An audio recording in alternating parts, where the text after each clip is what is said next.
बड़ा पीठ अपना अपना ठोकवाए पूरे दुनिया भर में कि हमने आदिवासी महिला को इस देश का राष्ट्रपति बना दिया। इस जो पार्टी इस देश में सारे लोकतंत्र को समाप्त कर रही है, वो लोकतंत्र का सर्टिफिकेट किसको दे सकता है? आप इस देश में अघोषित तानाशाही लागू कर रहे हैं। मैंने पुराना इतिहास को समाप्त करके नया इतिहास कर रहे हैं। क्यों नहीं प्रधानमंत्री बजट सेशन के पहला दिन भाषण करते हैं? सुशील मोदी कह रहा है कि बिहार विधानसभा का जो विस्तारित भवन बना है, आपने उसके उद्घाटन में तो राज्यपाल को बुलाया नहीं, लेकिन अब वहां पर द्रौपदी मुर्मू को लेकर आप लोग बाइकआउट कर रहे हैं। देखिए, विस्तारित भवन सुशील मोदी जी को बीमारी है, हम पहले भी बोल चुके हैं। सुशील मोदी जी को बीमारी है, वो लगातार छपास रोग से ग्रस्त हैं। कुछ भी बोलना उनका काम है, लेकिन उनको कुछ मिलने बीजेपी नेतृत्व उनको कुछ देने नहीं जा रही है। हालांकि हम लोग चाहते हैं, हम लोग की शुभकामना उनके साथ है कि उनको कुछ मिल जाए, लेकिन कुछ मिले उलेगा नहीं। अब वो जो बात बोल रहे हैं विस्तारित भवन और विधानसभा भवन, दोनों में अंतर उनको नहीं समझ में आता है। इतना भारी ज्ञानी है। अरे विस्तारित भवन तो दिल्ली में भी पार्लियामेंट का बना है, एक्सटेंशन पार्लियामेंट का भी है, एक्सटेंशन एनेक्सी है। तो एनेक्सी का कौन उद्घाटन किया, कौन उद्घाटन नहीं किया, ये कोई पूछने गया? कभी कोई जानने का भी कोशिश किया कौन किसने किया? अब अगर एक्सटेंशन का वो विस्तारित भवन का उद्घाटन करना था तो प्रधानमंत्री जी उसको उसमें जहां बना है वहां अपना प्रधानमंत्री कार्यालय बना लेते, विस्तारित भवन कर लेते। लेकिन मुख्य संसद भवन का उद्घाटन हो रहा है, और संसद का चाहे लोकसभा हो और राज्यसभा हो, दोनों का कस्टोडियन कौन होता है? संविधान के मुताबिक राष्ट्रपति प्रतिवर्ष पहला दिन जो सेशन होता है, first day of every year जो पार्लियामेंट का सेशन होता है, उसको राष्ट्रपति संबोधित करते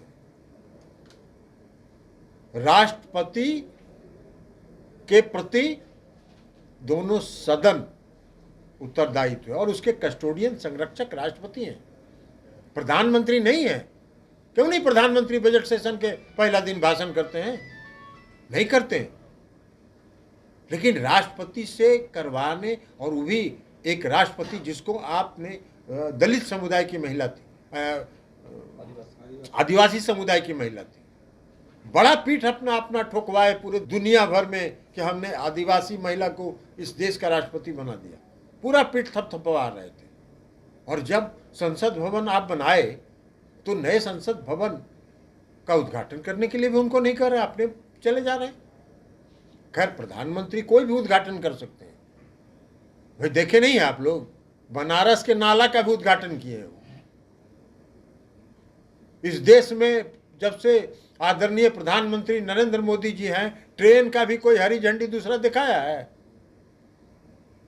रोज आजकल देख रहे हैं कि कौन नया ट्रेन का झंडी दिखा रहे हैं। देहरादून से दिल्ली, दिल्ली से देहरादून का भी झंडी वही दिखा रहे हैं। तो किसी को नहीं करने देते हैं। तो इसलिए उनके लिए कोई नई चीज नहीं है, वो हर उद्घाटन खुद करेंगे, नाला हो, चाहे वो सड़क हो, चाहे कुछ भी हो। लेकिन संसद का भवन के निर्माण नहीं होना चाहिए। जो वर्तमान संसद भवन है उसका एक गौरवशाली इतिहास है, वो एक ऐतिहासिक धरोहर है। इस देश का संविधान वहीं बना, संविधान सभा की बैठक वहीं हुई, तो संविधान का जहां से निर्माण हुआ वही ना संसद भवन होगा। अभी तो देश का इतिहास बदल रहे हैं। वो गौरवशाली इतिहास से हट के अब श्री मोदी इतिहास पर चले आए, संसद भवन नया बना के। पिछले मैंने पहले भी कहा कि 2024 में यह देश भाजपा मुक्त होगा, और जब यह देश भाजपा मुक्त होगा तो जो नए संसद भवन का उद्घाटन वो कर रहे हैं उसमें दूसरा काम कराया जाएगा। तो आपको लेकर भी कह रहे थे कि आप लोकतंत्र के मंदिर का अपमान कर रहे हैं। अरे लोकतंत्र के मंदिर का हम काहे का अपमान करेंगे? लोकतंत्र का मंदिर तो मेरा है। लोकतंत्र के मंदिर का सर्टिफिकेट देंगे सुशील मोदी? इस जो पार्टी इस देश में सारे लोकतंत्र को समाप्त कर रही है, वो लोकतंत्र का सर्टिफिकेट किसको दे सकता है? आप बताइए, दिल्ली में क्या हुआ? दिल्ली में सर्वोच्च न्यायालय ने, सुप्रीम कोर्ट ने 5-0 से 5 जजों की संविधान पीठ ने दिल्ली के चुनी हुई सरकार को अधिकार दिया। 5-0 से, किसी जज की असहमति नहीं थी। सुप्रीम कोर्ट ने यह कहा कि चुनी हुई सरकार पर कोई मनोनीत लेफ्टिनेंट गवर्नर कैसे शासन करेगा भाई जनता पर? 3 काम छोड़ दिया उन्होंने भारत सरकार के और लेफ्टिनेंट गवर्नर के जिम्मे। एक पुलिस, दूसरा कानून व्यवस्था और तीसरा जमीन का मामला। इसके अलावा सर्वोच्च न्यायालय के संविधान पीठ ने कहा कि सभी काम दिल्ली सरकार के अधीन रहेगी।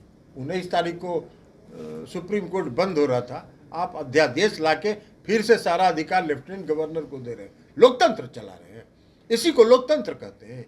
यही लोकतंत्र है। लोकतंत्र की हत्या कर रहे हैं आप इस देश में अघोषित तानाशाही लागू कर रहे हैं और 2024 तक देश की जनता देख रही है। दोस्त 2024 में आपको मुक्त करेगी। लोकतंत्र का परिभाषा सिखा रहे हैं। लोकतंत्र का तो है जो अभी वर्तमान में संसद भवन है, उसका एक गरिमा है, उसका धरोहर है, वो संवैधानिक धरोहर है। आपको जरूरत है तो उसको उसमें एक्सटेंशन कर सकते थे, उसको और बढ़ा सकते थे।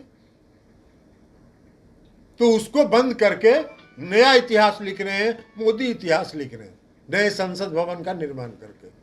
मैंने पुराना इतिहास को समाप्त करके नया इतिहास रच रहे हैं। यही काम कर रहे हैं और कर रहे हैं लोकतंत्र। इसको लोकतंत्र सिखा रहे हैं। लोकतंत्र का हत्या तो आप कर रहे हैं, हर जगह कर रहे हैं। अरे मुक्त हो रहा है ना, हिमाचल मुक्त हो गया, कर्नाटक मुक्त हो गया, दिल्ली नगर निगम चुनाव में बहुत भारी इंतजाम किए थे, पूरा दिल्ली नगर निगम को एक करके ज्वाइंट कर दिए, बिल ले आए, पास करा लिए, तब भी इन्हें खुश हार गए। पूरा दिल्ली के विधानसभा के चुनाव में क्या सीट मिला है भारतीय जनता पार्टी को? लज्जा भी नहीं है लोगों को। जब सीट हार जाते हैं, जनता के वोट से हार जाते हैं, उसके बाद लेफ्टिनेंट गवर्नर के माध्यम से शासन करना चाहते हैं। कौन सा लोकतंत्र है? किस लोकतंत्र की बात कर रहे हैं?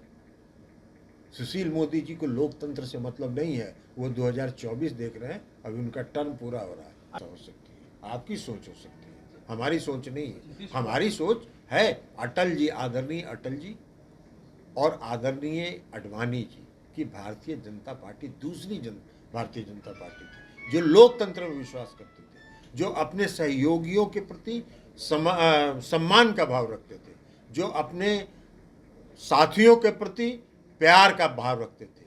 आप तो तानाशाही का भाव रखते हैं। अहंकार में आप हैं और पूरे अहंकार में आप इस देश की पूरी लोकतांत्रिक व्यवस्था को समाप्त कर रहे हैं। एक इस देश की संस्था का नाम बताइए जो निष्पक्ष है। एक संस्था का नाम बताइए जो निष्पक्ष है। नहीं है। चौथा स्तंभ जो था वो अभी अब निष्पक्ष नहीं है। सर, विपक्षी एकता की बैठक होनी थी, कब होगी? जब होगी आपको बता दी जाएगी। सर, 2000 के नोट को लेकर जो फैसला लिया गया है, आप 2000 के नोट नहीं दिखेंगे, कैसे देखते हैं? नोटबंदी करने के बाद कहा गया था भाई आपको हम बताए तो कि यहाँ मुखर कानून चल रहा है। मुखर कानून कहते हैं उसको। जो मोदी जी बोल दिए वही देश में कानून बन जाएगा। तो वो कह दिए कि भाई 1000 रुपये का नोट खत्म हो जाएगा, 500 का नोट खत्म हो जाएगा, 2000 का नोट ले आए। फिर अब कह रहे हैं कि 2000 का नोट खत्म हो जाएगा तो कल दूसरा नोट ले आएंगे। तो ये मुखर कानून वाला राज है। मुख से जो निकला वही कानून।